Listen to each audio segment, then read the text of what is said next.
YCP నేతలు రాష్ట్రాన్ని సర్వనాశనం చేయడమే కాకుండా చివరకు తమకు అడ్డు వస్తున్న సొంత మనుషులను కూడా భూమిపై లేకుండా చేస్తున్నారని చంద్రబాబు మండిపడ్డారు. గతంలో సొంత బాబాయినే చంపిన వ్యక్తులు ఇప్పుడు తమ స్వప్రయోజనాల కోసం సొంత పార్టీ నేతలను సైతం వదలటం లేదని విమర్శించారు.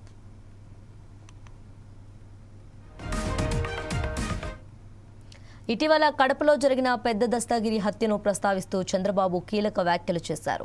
వైసీపీ నేతలు ముందుగా హత్యలు చేసి ఆ తర్వాత తామే బాధితులను పరామర్శించి ఆ నేరాలను ఇతరులపై నెట్టేయడంలో ఆరితేరిపోయారని ధ్వజమెత్తారు. ఇలాంటి నేరపూరిత మనస్తత్వం ఉన్న వ్యక్తులతో రాజకీయాలు చేయాల్సి రావటం దురదృష్టకరమని ఆయన ఆవేదన వ్యక్తం చేశారు. మరికొందరు నిందితులు హత్యలు చేయటమే కాకుండా మృతదేహాలను డోర్ డెలివరీ చేసే స్థాయికి దిగజారని, సాక్షులను కూడా బెదిరిస్తూ వ్యవస్థలను నిర్వీర్యం చేస్తున్నారని ఆగ్రహం వ్యక్తం చేశారు. దస్తగిరి అనే వ్యక్తిని చంపేశారు. చంపిన తర్వాత ఇన్వెస్టిగేషన్ చేసి ఎవరు తప్పు చేస్తే వాళ్ళపైన యాక్షన్ తీసుకుంటాం. కానీ వాళ్ళు చేసేది చూస్తే వివేక హత్య తరహాలో మోసం చేయాలనుకున్నారు. మీకు అందరికీ జ్ఞాపకం ఉంటుంది, నేనే ముఖ్యమంత్రి. వివేకానందుడి హత్య జరిగింది. జరిగితే సాక్షి టీవీలో గుండెపోటుతో చనిపోయాడన్నారు. నేను కూడా అయ్యో పాపం అన్నాను. ఆయన కూతురు ఇన్వెస్టిగేషన్ చేయండి, పోస్ట్ మార్టం చేయమని అడిగింది. మనం ఏ తప్పు చేయలేక చేయమన్నాను. సాయంత్రానికి గుండెపోటు కాదు, ఇది గొడ్డలి వేటని డాక్టర్స్ చెప్పే పరిస్థితికి వచ్చారు. ఆ సాయంత్రం నేను తండ్రి లేడు, ఉన్న చిన్నాన్న కూడా చంపేశారని రివర్స్ మాట్లాడాడు. మరుసటి రోజు నా చేతిలో కత్తి పెట్టి నారాసుర రక్త చరిత్రని సానుభూతి పొంది ఓట్లు సంపాదించాడు.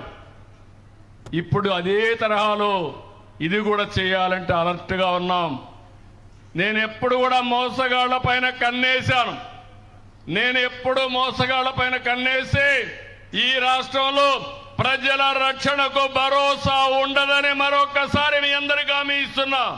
డబ్బు కోసం సొంత పార్టీ నేతలను సైతం కడతీర్చే కిల్లర పార్టీ ఆ పార్టీ. వాళ్లే చంపుతారు, వాళ్లే పరామర్శిస్తారు, అపోజిషన్ పైన నేరం పెడతారు, వాళ్లే న్యాయం చేయాలని డిమాండ్ చేస్తారు. ఇది కూడా అదే మారుగా చేసే పరిస్థితికి వచ్చారు. వీళ్ళ మేనమామ ఉన్నాడు, వాళ్ళ మేనమామ శిష్యుడు ఒకడున్నాడు. వీళ్ళందరూ కలిసి దొంగ వ్యాపారాలు చేసి, అవినీతి వ్యాపారాలు చేసి ఆస్తుల పంపకంలో అతన్ని చంపేసే పరిస్థితి వస్తారు. ఇది ఒకటి కాదు, ఇలాంటి చాలా జరుగుతున్నాయి. ప్రజలందరూ గుర్తుపెట్టుకోవాలి, నేను చేసేది రాజకీయ నాయకులతో కాదు, నేరస్తులతో రాజకీయం చేస్తున్నాం. కానీ నేను భయపడను. మీ అందరికీ తెలుసు, మీ ప్రాణాలు కాపాడడానికి, ప్రజల ఆస్తులు కాపాడడానికి ఒకప్పుడు తీవ్రవాదులతో పోరాడితే అదే తీవ్రవాదులు వెంకటేశ్వర స్వామి సన్నిధిలో 23 క్లేమోర్ మైన్స్ నా మీద బ్లాస్ట్ చేస్తే సాక్షాత్తు వెంకటేశ్వర స్వామి ప్రాణభిక్ష పెట్టాడు తప్ప ఇంకోటి కాదు. నేను ఆలోచించేది నిరంతరం మీకోసం ఆలోచిస్తున్నా. నిన్ననే కాకినాడలో ఒక ఎమ్మెల్సీ ఒక దళిత డ్రైవర్ని అతి ఘోరంగా చంపి, ఎంత అహంకారం అంటే ఆ డెడ్ బాడీ తీసి డోర్ డెలివరీ ఇచ్చే పరిస్థితికి వచ్చారు ఆ రోజుల్లో. అలాంటి వ్యక్తిని ఊరేగింపుగా తీసుకొచ్చి ఊరేగించే పరిస్థితికి వచ్చారు. నిన్న మళ్ళీ అందరినీ బెదిరించడం, సాక్షులకు డబ్బులు ఇవ్వడం, ఇలాంటి తప్పుడు పనులు చేసే పరిస్థితికి వచ్చారు. అడ్డంగా దొరికాడు.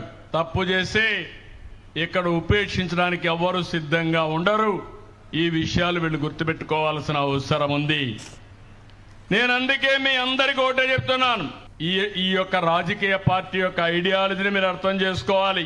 వీళ్లకు దూరంగా మీరు ఉండాలి, సమాజానికి దూరంగా వాళ్ళని పెట్టాల్సిన అవసరం ఉంది. మేం మళ్ళీ వస్తే ఏ రాజకీయ పార్టీని చేసేది మంచి చేస్తూ ఉంటాం.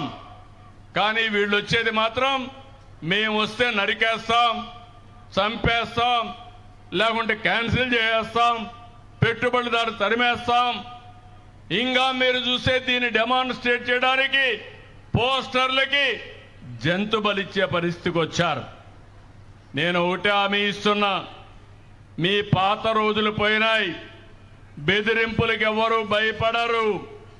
ప్రజలు పూర్తిగా చేంజ్ అయ్యారు, చైతన్యంతో ఉన్నారు. అయితే ఇప్పుడు కాలం మారిందని కూటమి ప్రభుత్వంలో నేరస్తులను ఉపేక్షించే ప్రసక్తే లేదని చంద్రబాబు హెచ్చరించారు. తప్పు చేసిన వారు ఎంతటి వారైనా వదిలిపెట్టబోమని, ఖచ్చితంగా వారిని చట్టం ముందు దోషులుగా నిలబెడతామని వార్నింగ్ ఇచ్చారు. అరాచక రాజకీయాలకు స్వస్తి పలికి రాష్ట్రాన్ని అభివృద్ధి పదంలో నడిపించడమే తమ లక్ష్యమని ఆయన స్పష్టం చేశారు. ఒకవైపు పారిశ్రామికరణ ద్వారా ఉద్యోగావకాశాలు కల్పిస్తూనే మరోవైపు రాష్ట్రంలో శాంతి భద్రతలను కాపాడటంలో రాజీ పడబోమని సీఎం ప్రజలకు హామీ ఇచ్చారు.